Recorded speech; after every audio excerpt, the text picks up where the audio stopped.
She offered him $5 and asked, "Where can I buy a heart for my mom?" And in that moment, the billionaire CEO realized he was looking into the eyes of the daughter he never knew he had. Nicholas Rain stood at the front desk of St. Mary's Medical Center, distractedly tapping his fingers against the polished counter. His suit, a tailored light blue ensemble from a Milanese designer, clung neatly to his tall frame, but there was exhaustion in his eyes. He had been running on caffeine and business meetings for days, and now he was simply here to collect donation records for his company's medical charity. Just another task in a calendar crammed with endless obligations. The hospital smelled of antiseptic and quiet desperation, something that always made him uneasy. He reached into his inner pocket for his phone, half listening as the receptionist typed on her keyboard. Behind him, children's laughter echoed faintly from the pediatric wing, followed by the beeping of machines from the ICU. It was then that he felt a tug, small, almost hesitant, on the sleeve of his jacket. He turned. A little girl stood there, no more than 6 years old, with bright brown eyes and pale blonde hair braided into 2 slightly uneven pigtails. She wore a faded yellow dress, too thin for the air-conditioned hospital, and clutched a crumpled $5 bill tightly in her small hand. Her gaze was direct, innocent yet too serious for someone so young. "Mister," she asked, her voice barely above a whisper, "do you know where I can buy a heart for my mommy?" For a second, Nicholas didn't move. He blinked. The question hit him like a punch in the chest, shattering whatever businesslike armor he had walked in with. He looked down at her again, seeing her properly now, not just a child, but someone desperate, someone who had clearly asked this question before and had not yet found an answer. His voice cracked before he could fully speak, the lump rising in his throat too quickly. He crouched down to her level and rested his hand gently over hers. "I can help," he said. "Can you take me to her?" The girl gave a tiny nod and turned, leading him down the hallway without another word. Nicholas followed, his polished shoes making too much noise against the sterile floor. He didn't know why he was following. He didn't know why he felt so instantly responsible for this child. Maybe it was the way she looked at him, not with pity, but with belief, with hope. They passed through long corridors, past curtained rooms and nurses wheeling 4 poles. She finally stopped in front of a quiet room with dim lighting. A woman lay in the bed, motionless except for the soft rise and fall of her chest. Her skin was pale, lips slightly blue. A heart monitor pulsed steadily beside her, each beep echoing off the walls like a ticking clock. Nicholas stepped inside.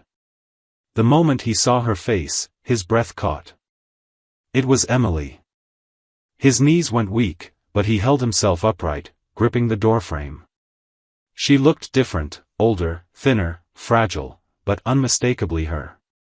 The woman he had loved 6 years ago. The woman he had let go. He hadn't heard from her since the breakup, hadn't known where she went, what had become of her. Now she lay in a hospital bed, fighting for her life. And standing beside her was a little girl who looked so heartbreakingly familiar. The child turned to him again, her voice now softer than before. "Mommy says not to worry, but I think she's scared." Nicholas felt something inside him collapse. He looked at Emily, then back at the girl. Her face, her eyes, the shape of her mouth, everything in him screamed the truth he hadn't dared consider until now. This was his daughter. Nicholas didn't sleep that night. After leaving the hospital, he had driven aimlessly through the quiet streets of Los Angeles, barely aware of the turns he was taking. The city lights blurred through the windshield, glowing like distant stars behind the thin sheen of tears he refused to let fall. His thoughts raced in loops, about the girl, about Emily, about the 6 years he had spent building his empire while never knowing that somewhere, his child was growing up without him. His hands gripped the steering wheel until his knuckles went white. He couldn't erase the image of Emily's lifeless body from his mind, the thin line of her lips, the oxygen mask, the quiet beeping of the machines trying to keep her alive. She had always been full of life, of ideas, of unrelenting fire. Now she looked like a ghost.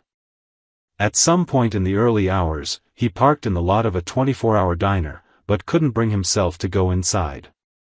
He sat in the car with the engine running, replaying memories like broken reels, Emily in the sunlight of their tiny New York apartment, paint on her hands and music pouring through cheap speakers, Emily standing in the rain, laughing with her arms wide open, Emily looking at him one last time before walking away, her voice shaking as she said she couldn't be a background figure in his ambition-driven life. He had thrown himself into his company after that, burying the pain beneath product launches, board meetings, private jets, and red carpet fundraisers. He'd convinced himself that love was a distraction, that she would be better off without him. And now? Now she was lying in a hospital bed with heart failure, and their daughter, his daughter was the one asking strangers how to buy a new heart. That morning, Nicholas returned to the hospital wearing yesterday's clothes and a face far older than it had looked the day before. He requested a private conversation with Emily's lead physician, a tall, quietly intense man named Dr. Grant. The two sat down in a consultation room, the fluorescent lighting above them humming faintly. Dr. Grant wasted no time with pleasantries.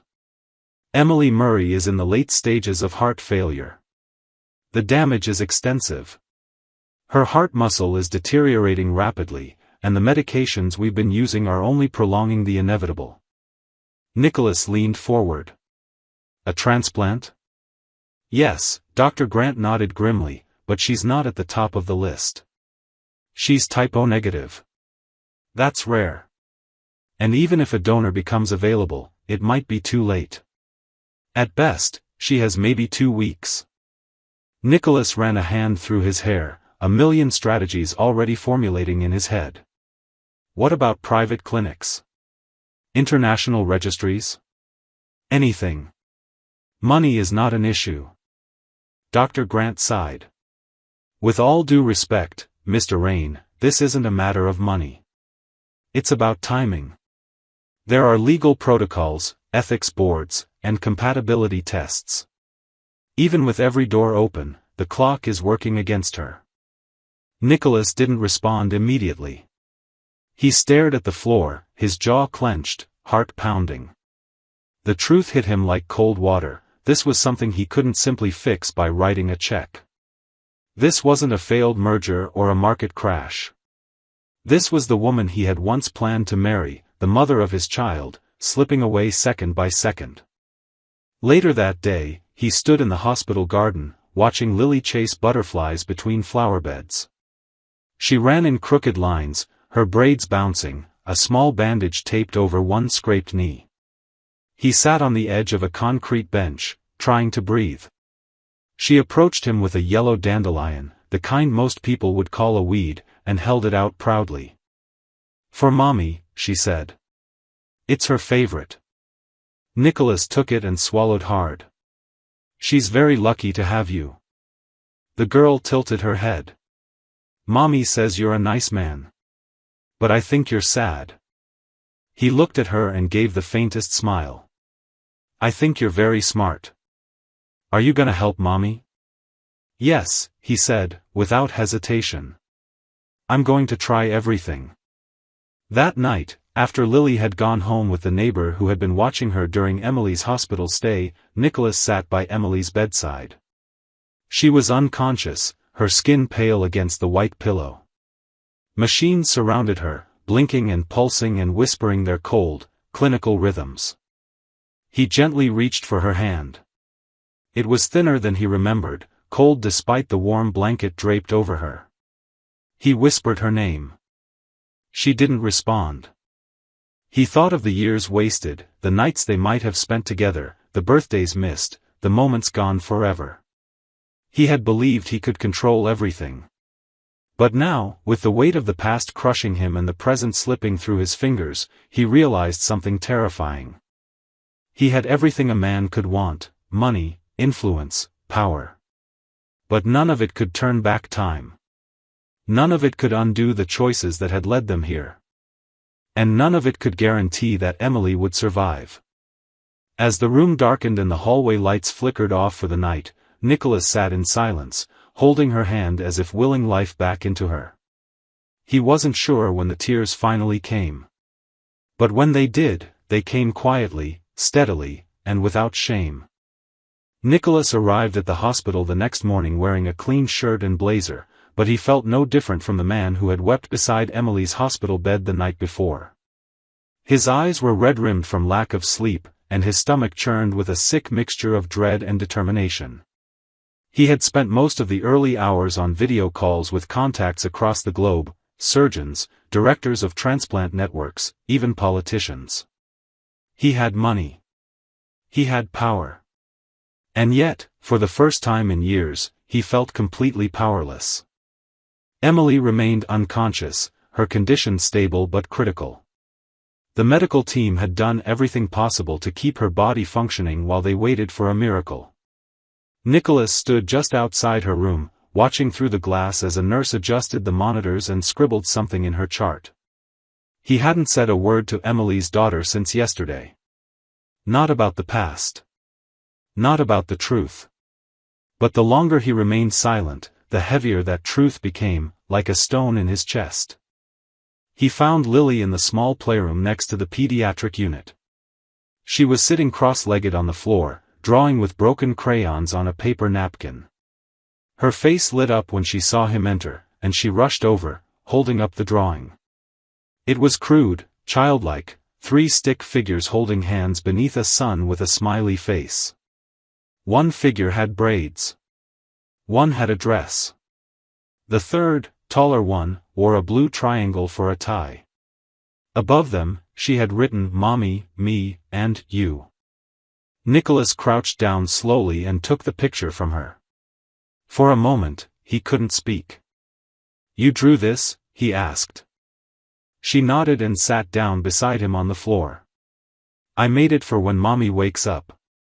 So she knows we were here together. His voice almost failed him. That's beautiful, Lily. She looked up at him curiously. You know my name. He hesitated, then nodded. Yes, I do.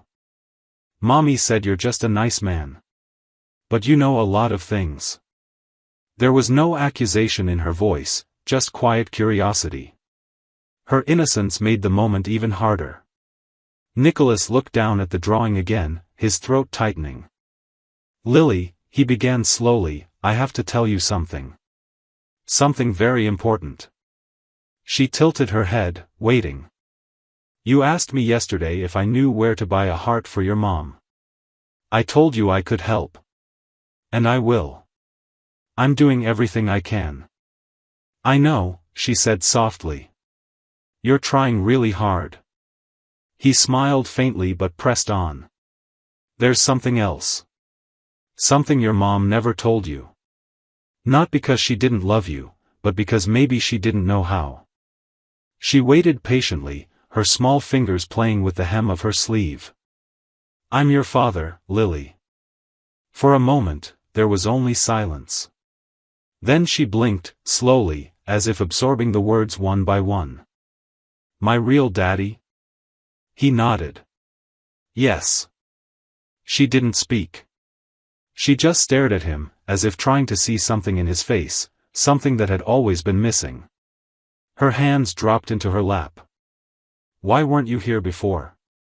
Nicholas took a deep breath, feeling the weight of every mistake he'd ever made. Because I didn't know about you. Your mom and I, we were together a long time ago, but things got complicated. We lost touch. I didn't know she was going to have you. If I had known, I would have been here from the very beginning. Lily looked down at her shoes. She was quiet for what felt like hours. When she finally looked back up, her eyes were shiny with unshed tears, but her voice didn't shake. Are you going to leave again? Nicholas reached out slowly and placed a hand over hers. No. Never. I'm here now, and I'm not going anywhere. I promise. Her lower lip trembled. Then, without a word, she leaned forward and wrapped her arms around his neck. Nicholas held her tightly, his arms encircling her small body as though she might disappear if he let go. He buried his face in her shoulder and let out a shaky breath.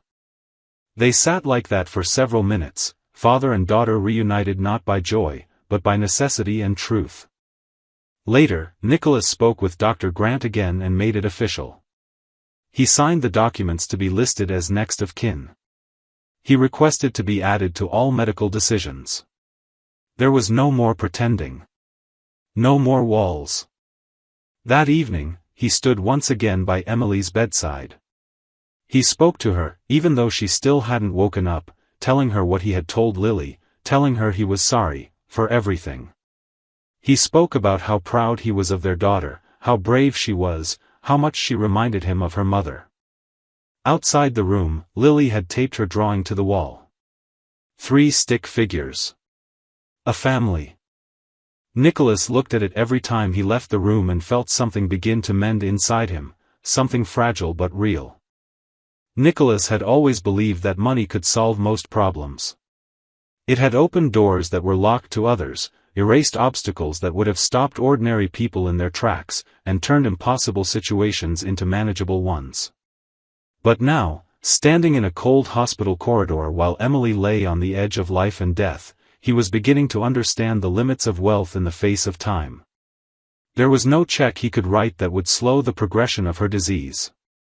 No bank account large enough to purchase hours that were quickly slipping away. The heart transplant list was long, cold, and bureaucratic.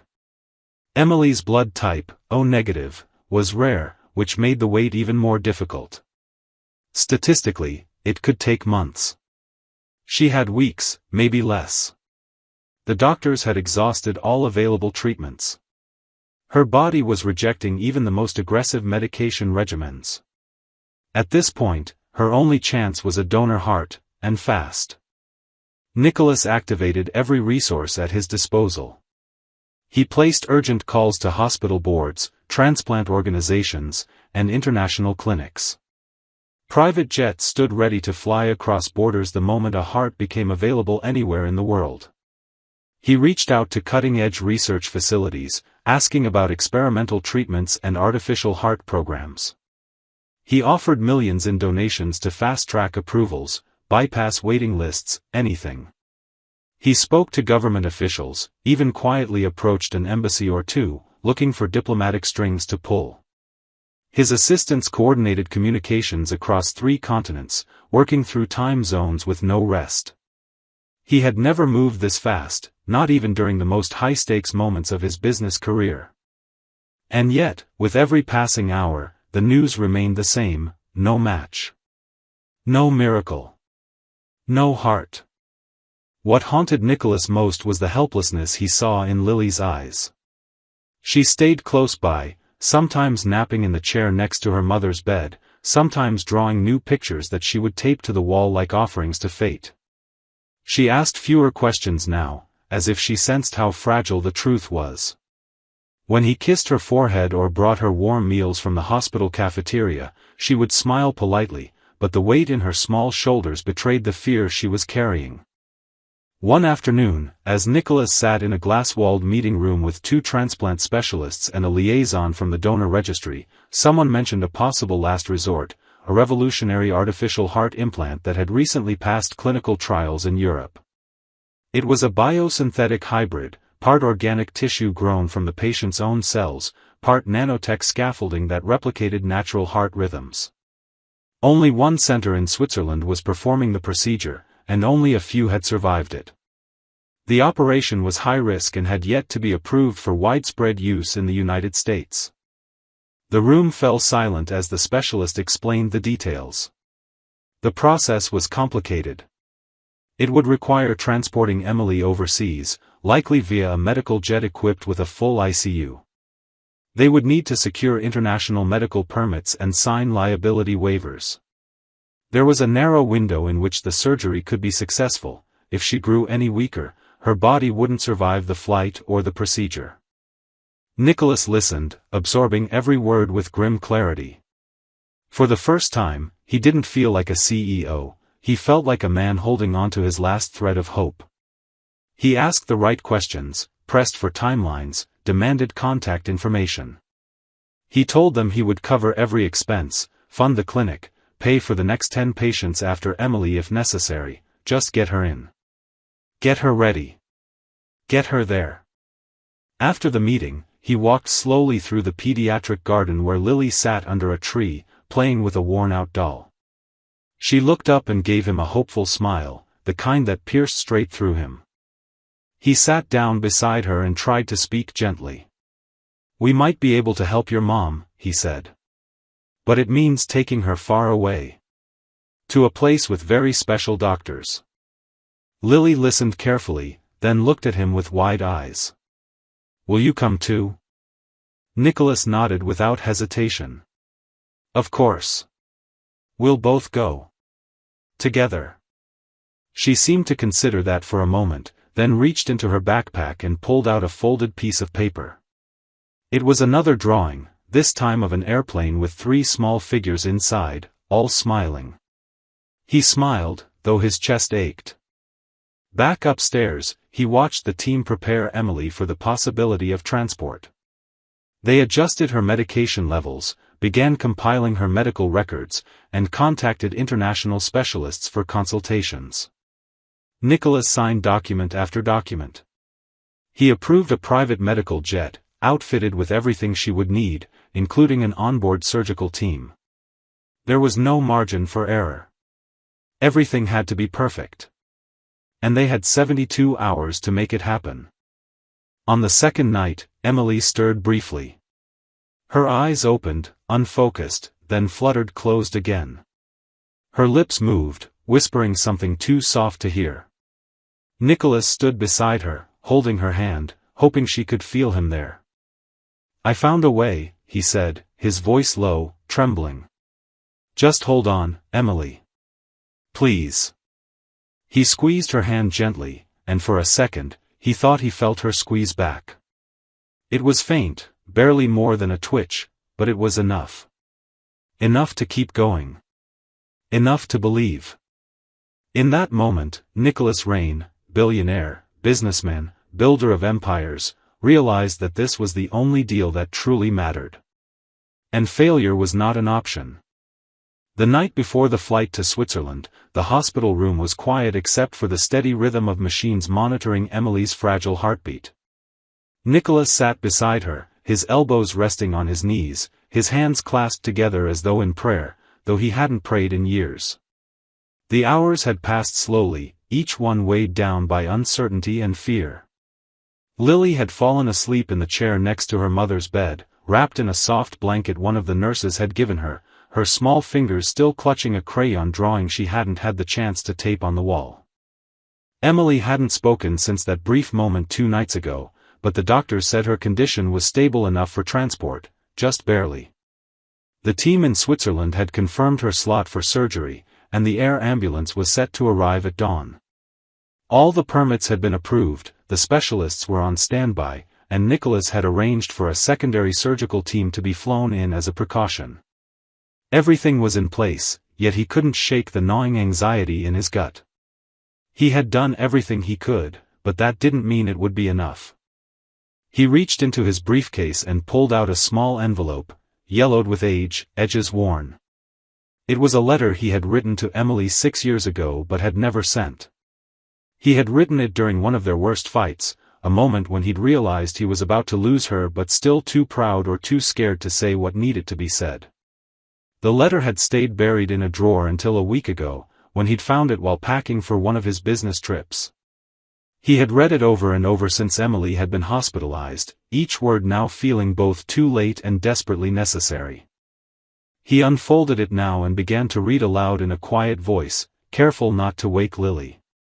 He told Emily the things he never said when it mattered, how proud he had been of her fearlessness, how much he admired the way she saw beauty in everything, how deeply he regretted putting ambition before love.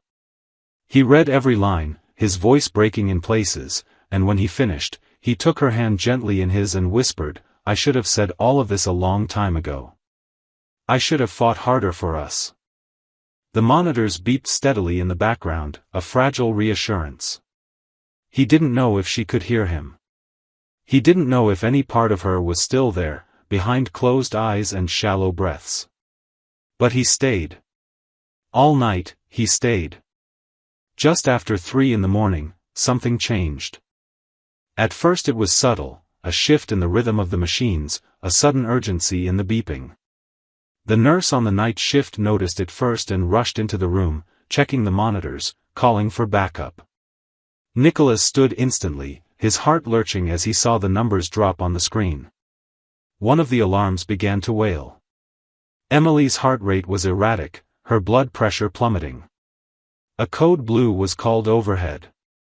The room exploded into motion. Doctors and nurses poured in, working in swift, practiced rhythm. Nicholas was pushed aside as they began chest compressions. One nurse grabbed a crash cart.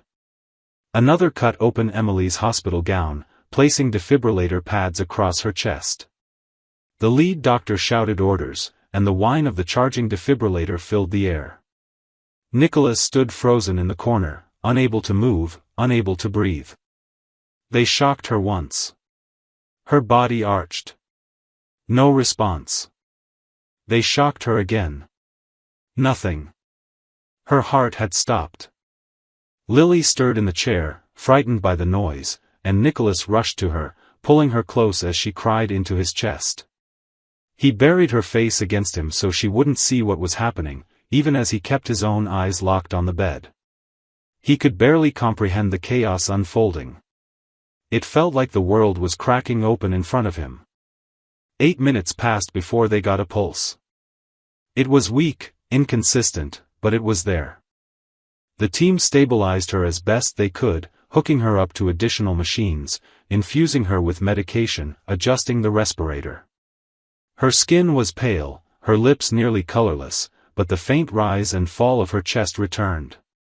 The room gradually emptied, the lead doctor staying behind to brief Nicholas, who was still holding a trembling Lily in his arms. She flatlined, the doctor said quietly. We were close to losing her. Very close. But she's back, for now. We've done everything we can.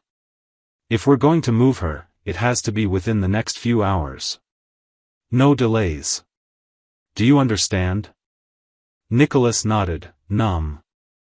I understand. He sat with Lily beside the bed until the sun began to rise, holding her tightly while watching Emily sleep, her body now connected to more tubes and wires than ever. The medical flight team was already on site, preparing her for transport. Every second counted. The window was narrow, but it was still open. As they loaded her into the specialized ambulance that would take her to the airport, Nicholas followed closely, one hand gripping Lily's, the other resting lightly on the edge of the stretcher. Emily's face remained motionless, her body barely reacting as she was lifted and secured into place. Lily looked up at him as the vehicle doors shut. Mommy's going to be okay now, right? Nicholas didn't know how to answer.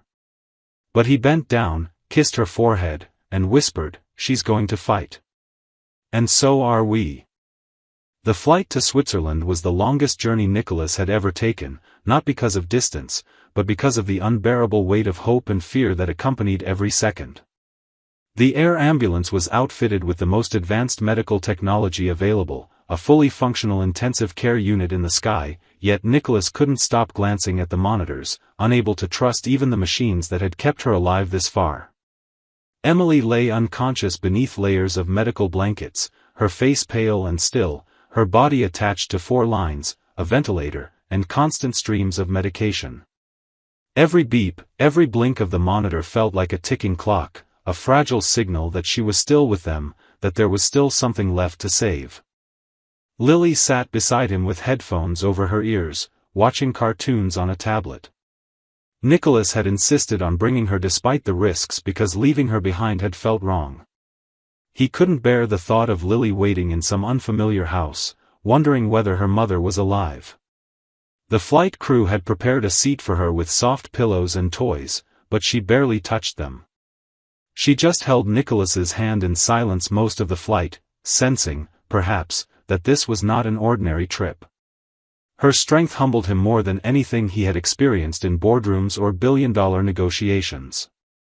Upon landing, they were met by a medical team from the Zurich Biomedical Institute, led by Dr. Matthias Engel, a specialist in artificial cardiac technology and the surgeon who would perform the operation.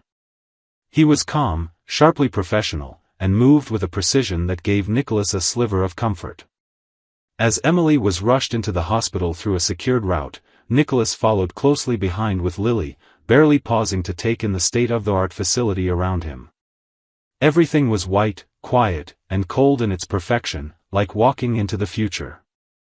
They were placed in a private waiting suite with a view of the nearby mountains, but neither of them noticed. The next hours were a blur of medical preparations, last-minute tests, and critical discussions. Emily's vitals were on the edge of acceptable for surgery. The cardiac arrest she'd experienced just before departure had made the procedure even more dangerous. Dr. Engel did not sugarcoat the risks. The artificial heart was still in experimental stages, and while it had worked in 5 patients so far, 2 had suffered major complications. No one with a preoperative arrest had undergone it yet. This would be a first. Nicholas signed every waiver, every release form, without hesitation. He had made his decision the moment he learned there was a chance to save her. He would rather try and fail than sit in a luxury suite surrounded by missed opportunities and regret. When the surgical team took Emily into the operating theater, Nicholas sat in the hallway with Lily beside him. She didn't cry. Instead, she quietly pulled something from her backpack, a letter she had written on the plane. The paper was crinkled, her handwriting uneven. It said, simply, "Dear Mommy, I love you. Please come back to me and Daddy. I want to see you smile again. Love, Lily." She handed it to Nicholas and whispered, "Can you give it to her when she wakes up?" He took it, carefully folding it and placing it into the breast pocket of his shirt, right over his heart. "I will," he said. First thing. The surgery lasted more than 19 hours. Nicholas didn't sleep, didn't eat. Every hour, a nurse came to update him with cautious optimism, but nothing ever felt certain. Lily slept curled against him on the sofa, and he sat completely still, afraid that any motion might disrupt the balance of whatever fate was unfolding behind those doors. At some point during the early morning hours, Dr. Engel finally appeared. His surgical gown was removed, replaced by a dark blazer. He looked tired, but he was smiling, not with relief, but with quiet satisfaction. Nicholas stood before he could say anything. "She made it through the surgery," the doctor said. "The artificial heart is functioning as expected. We'll monitor her closely over the next few days, but she's alive." Nicholas didn't speak. For a few seconds, he couldn't. His legs nearly gave out beneath him as the storm inside him, one he had held back for days, finally began to calm. He sat down, put his hands over his face, and breathed for what felt like the first time since this ordeal began. Later, when they were allowed into the recovery room, Emily lay connected to even more machines, but her new heart beat with a steady rhythm, a soft, strong signal of what might finally be possible. Nicholas brought Lily to her bedside, and the little girl placed her drawing beside the bed without saying a word. Then she looked up at Nicholas. "She's not smiling yet," she said. "She will," Nicholas replied, gently brushing a strand of hair away from Emily's forehead. "She just needs time." Lily nodded, her small hand resting on the edge of the blanket. Nicholas sat beside her, watching the steady rise and fall of Emily's chest, feeling that for the first time in years, the world had stopped pulling him away from what truly mattered. The mountain sunrise filtered through the window behind them, painting the walls in gold and pale pink. It felt like the beginning of something they had once lost and were just now finding again. The first 72 hours after the operation were the most critical, and they passed like an endless fog of worry, whispered updates, and silent prayers. Emily remained unconscious for the first day, her body adjusting to the foreign rhythm of the artificial heart beating steadily within her chest. Doctors came and went, quietly checking machines, reviewing charts, speaking to each other in hushed tones that only increased Nicholas's anxiety. He refused to leave the hospital, choosing instead to stay in the small room adjacent to the ICU where Lily and he had been given cots. The walls were white and cold, the air too clean, and time moved without mercy. On the second day, Emily stirred. It was subtle at first, a twitch in her fingers, a shift in her breathing, but Nicholas noticed it immediately. He stood so abruptly from the chair that he nearly knocked it over. When her eyelids fluttered and finally lifted, revealing the familiar shade of deep hazel beneath them, he felt something break wide open in his chest. She blinked slowly, confused, her lips moving as she tried to form words. He leaned in, gently taking her hand. "You're safe," he said, barely able to keep his voice steady. "You're here, and you made it." Her eyes filled with tears before she could even respond, but her fingers tightened around his. It was weak, trembling, but it was real. A nurse quickly entered the room as the monitors detected her change in vitals, and within seconds the space filled with cautious energy as the medical team confirmed she was responsive and stable. Dr. Engel arrived minutes later and gave a rare, genuine smile. "It's early," he said to Nicholas, "but this is what we hoped for. She's strong." Emily was too weak to speak much that day, but her eyes did all the talking. When she saw Lily enter the room, her tears returned in full. The little girl ran to her side carefully, hugging her as best she could with the tubes and wires still in place. Emily whispered her name over and over again, as though simply repeating it could anchor her back to life. Nicholas didn't try to explain everything right away. Instead, he focused on being present. He helped her sip water, sat with her through every test, and made sure Lily was cared for and not overwhelmed. When the doctors confirmed that Emily was strong enough to be moved to a private recovery room, Nicholas personally oversaw the transition, ensuring every detail, from the temperature to the sunlight exposure, was perfect. Over the next few days, Emily regained more strength. Her speech returned slowly, and though her body was still frail, her spirit was unmistakably intact. One evening, just before sunset, she asked Nicholas to sit beside her when Lily had fallen asleep. "I thought I was going to die," she said softly, her voice still hoarse but stronger than before. "I felt myself leaving. Like everything was slipping away, and I was too tired to hold on." Nicholas reached for her hand. "But you did hold on. You fought." She studied his face for a long time. "Why did you come?" He didn't look away. "Because I never stopped loving you. And because I had no idea you were carrying part of me all this time." Her expression softened with emotion, but there was still pain in her eyes. "I didn't tell you because I didn't want to tie you down. I thought you'd moved on. You had everything, your company, your success. I didn't think there was room in your world for me anymore." Nicholas exhaled slowly. "I thought I was doing the right thing by letting you go back then. I told myself love was a distraction, that ambition had to come first.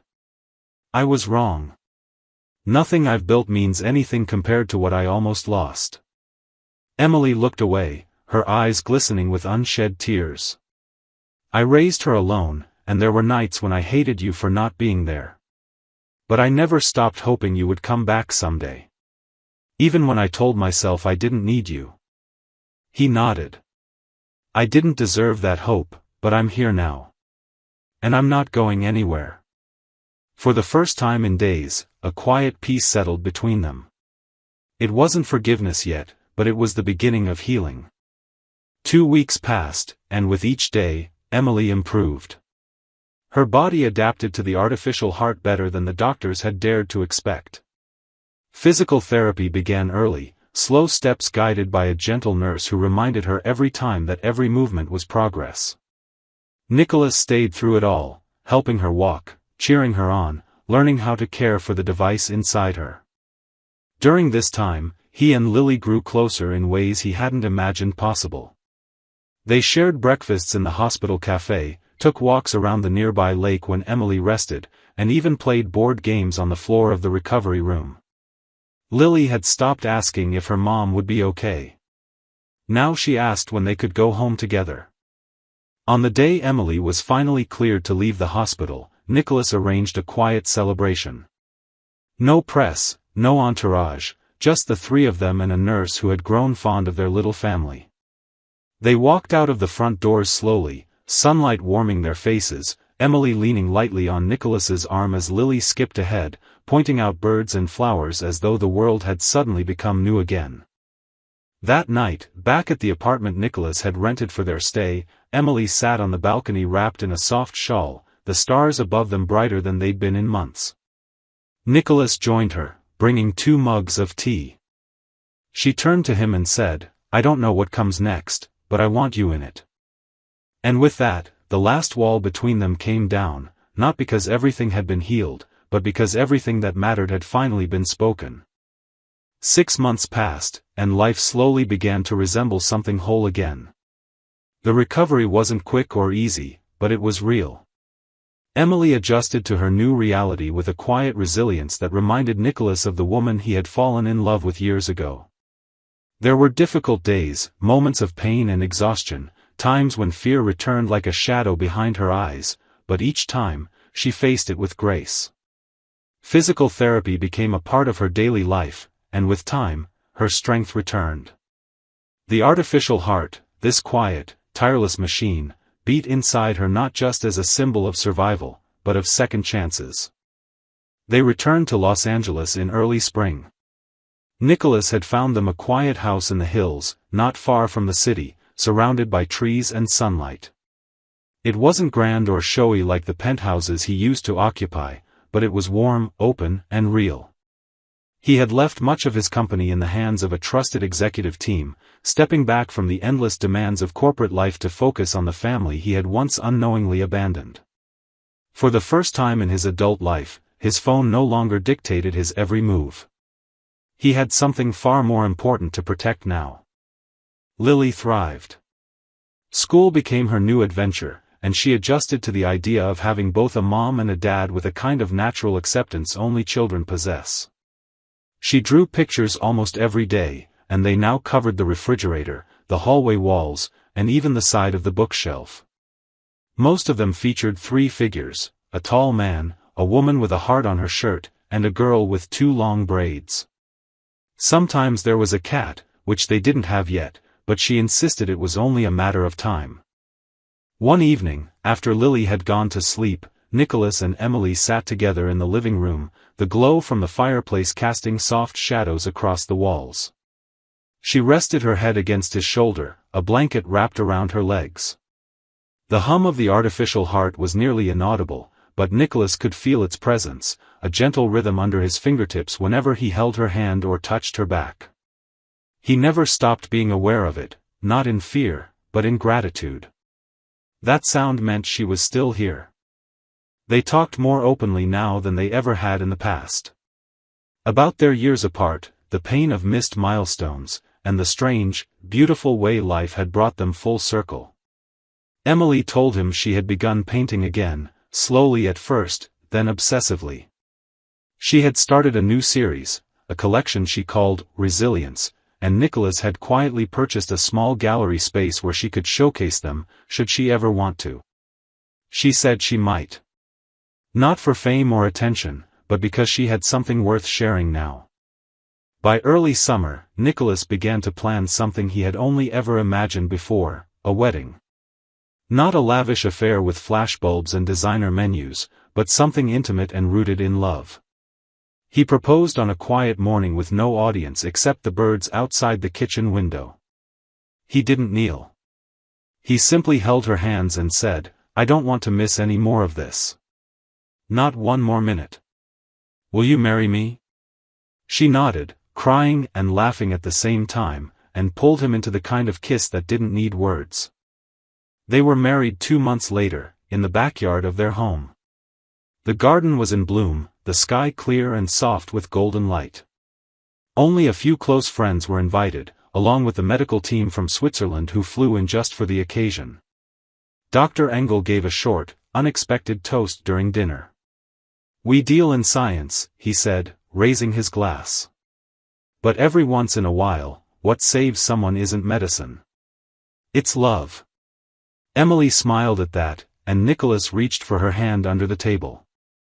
Lily stood between them during the ceremony, holding a small basket of rose petals. When the officiant asked, "Who gives away the bride?" Lily raised her hand high and said, loud enough for every guest to hear, "I do. Because Daddy didn't buy Mommy a heart. He gave her his." A hush fell over the yard, followed by the soft sound of laughter and tears. Nicholas bent down and hugged her tightly, burying his face in her shoulder, not caring who saw. Emily was crying too. That moment, so innocent, so pure, was more sacred than any vow they exchanged. Later, as the sun set and guests danced beneath the strings of lights Nicholas had hung the day before, Emily pulled him aside and whispered, "We're not just starting over, you know. We're writing something entirely new." He nodded. "And it's the best thing I've ever helped build." They stood there for a long while, just watching Lily dance barefoot in the grass, her laughter ringing through the warm air. The past still existed, it always would, but it no longer held them hostage. It was now simply the road that led them here, to a life neither of them had planned but both of them had chosen.